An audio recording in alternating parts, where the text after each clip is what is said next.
નમસ્કાર મિત્રો, સ્વાગત છે તમારું મારા ચેનલમાં। તમે ચોખાના લોટનું જે દાદીમાનું ખીચું કહેવાય છે તે તો બહુ ખાધું હશે। મેં અત્યારે શ્રાવણ મહિનો આવશે એટલે ઉપવાસમાં ખવાય તેવું ફરાળી ખીચુંની રેસીપી તમારી સાથે શેર કરીશ। ઉપવાસ હોય અને ક્યારેક તીખું તમતમતું ખાવાનું મન થાય તો આ ખીચું લગભગ 15 મિનિટમાં ફટાફટ બની જશે। જો તમે મારી ચેનલ સબસ્ક્રાઈબ ન કરી હોય તો જરૂર કરી લેજો, જેથી તમને મારી આવી નવી નવી રેસીપીના નોટિફિકેશન મળતા રહે। આ રેસીપી એકદમ નવી છે। જો તમને ખીચું બહુ ભાવતું હોય ને ઉપવાસ હોય ત્યારે મન થાય તો તમે આ એકવાર જરૂર બનાવજો।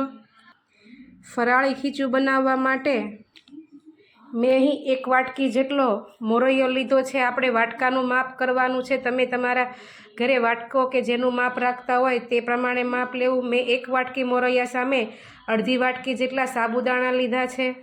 મોરૈયાને આપણે ફરાળી ચોખા પણ કહેવામાં આવે છે। 1 વાટકી સામે અડધી વાટકી જેટલા સાબુદાણા લેવાના છે। આ બંનેને આપણે લો ફ્લેમ ઉપર મધ્યમ ગેસે થોડીવાર માટે રોસ્ટ કરી લેશું।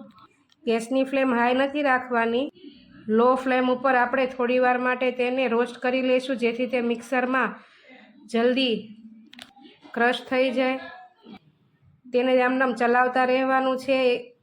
લગભગ 2 થી 3 મિનિટમાં તે બરાબર રોસ્ટ થઈ જશે અને તેમાં ડ્રાયનેસ પણ આવી જશે।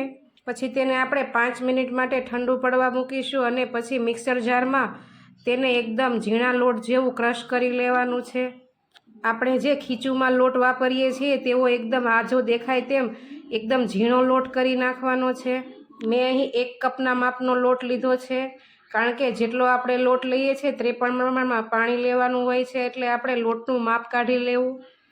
હવે ખીચુંમાં નાખવા માટે મેં અહીં 3 લીલી મરચીને ઝીણી ઝીણી કટ કરી લીધી છે। તમે તેની પેસ્ટ પણ લઈ શકો અને વધારે ઓછી જેમ તમે તીખું ખાતા હો તે પ્રમાણે લેવી। અને 1 ઇંચ જેટલા આદુનો ટુકડો ખમણી લીધો છે। હવે એક પેનમાં 1.5 ચમચી જેટલું તેલ ગરમ મૂકીને આપણે તેલ ગરમ થઈ જાય એટલે તેમાં અડધી ચમચી જીરું નાખીશું। જીરું તતડી જાય એટલે તેમાં ચપટી હિંગ, આ બંને વસ્તુ સતળાઈ જાય એટલે જે આપણે મરચી અને આદું રાખ્યા છે તે નાખીને બધું બરાબર સોટે કરી લેશું। આ રીતે તમે ખીચું બનાવશો તો તમને સ્વાદમાં પણ ખબર નહીં પડે કે તમે જે આપણે રેગ્યુલર ખીચું ખાઈએ છીએ તે છે કે ફરાળી ખીચું છે। બંનેનો ટેસ્ટ સેમ જ આવશે। આ બંને વસ્તુ સતળાઈ જાય એટલે આપણે 1 વાટકો આપણે લોટ લીધો હોય તો તેની સામે 3 વાટકા જેટલું પાણી લેવાનું, એટલે કે 3 ગણું પાણી નાખવાનું। 1 વાટકી લોટ સામે 3 વાટકી પાણી જોઈ જશે। ખીચું આપણે થોડું ઢીલું રાખવાનું હોય છે એટલે આપણે તેને ગણતરતા 3 ગણું પાણી લેવાનું। પછી તેમાં સ્વાદ પ્રમાણે મીઠું નાખીને આપણે 5 મિનિટ માટે આ મિશ્રણને ઉકળવા માટે મૂકી દઈશું। તેને આપણે ઢાંકીને મીડિયમ ગેસની ફ્લેમ ઉપર 5 મિનિટ માટે ઉકળવા દઈશું। 5 મિનિટ થઈ જાય એટલે પાણી બરાબર ઉકળી જશે અને તેમાં જીરું અને મરચીને લીધે કલર પણ સરસ આવી જશે। હવે તેમાં આપણે ધીમે ધીમે એક હાથે લોટ નાખીશું અને એક હાથથી તેને હલાવતા જઈશું, એટલે તેના ગાંઠા ન રહે। ગેસની ફ્લેમ એકદમ લો રાખવાની છે અને લોટને સાથે સાથે ફટાફટ એક હાથથી હલાવતા જવું, એટલે લોટની ગળી ન પડી જાય। તમારે ખીચું જેટલું ઢીલું રાખવું હોય તે પ્રમાણે લોટ નાખવો અને હલાવીને જોઈ લેવું। જો તમને કઠણ લાગે તો લોટ ઓછો નાખવો।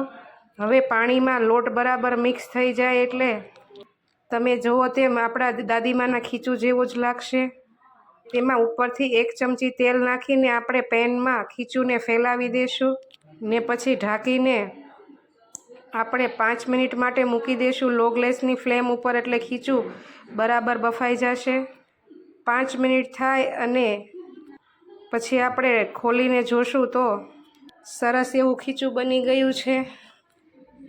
તેને બરાબર મિક્સ કરી દઈશું। ખીચું એકદમ પરફેક્ટ બની ગયું છે। જો તમને મારી રેસીપી ગમતી હોય તો મારી ચેનલ સબસ્ક્રાઈબ જરૂર કરજો, જેથી તમને મારી આવી નવી નવી રેસીપીના નોટિફિકેશન મળતા રહે। તે માટે બેલ આઇકન પણ જરૂરથી દબાવજો ને મારી વિડીયોને લાઈક જરૂર કરજો। શ્રાવણ મહિનામાં કે 11 હોય, ગમે ત્યારે ઉપવાસ હોય ત્યારે આ રીતે જો તમારે ફટાફટ કંઈક બનાવવું હોય તો આ રેસીપી લગભગ 15 મિનિટમાં બની જશે અને ખાવામાં પણ ખૂબ જ મજા આવશે। ખીચુંને ગરમ ગરમ જ સર્વ કરી લેવાનું. ગરમ ગરમ ખીચું ખાવાથી ખાવાની પણ ખૂબ મજા આવશે અને ટેસ્ટ પણ સારો આવશે. તેને આપણે ઝીણા સમારેલા લીલા ધાણા અને લાલ મરચું નાખીને સર્વ કરી લેશું અને ગાર્નિશ કરીશું. જો તમને મારી રેસીપી ગમતી હોય તો સબસ્ક્રાઈબ જરૂર કરજો અને ચાલો કાલે ફરી મળીશું નવી રેસીપી સાથે. ત્યાં સુધી આવજો. જય શ્રી કૃષ્ણ.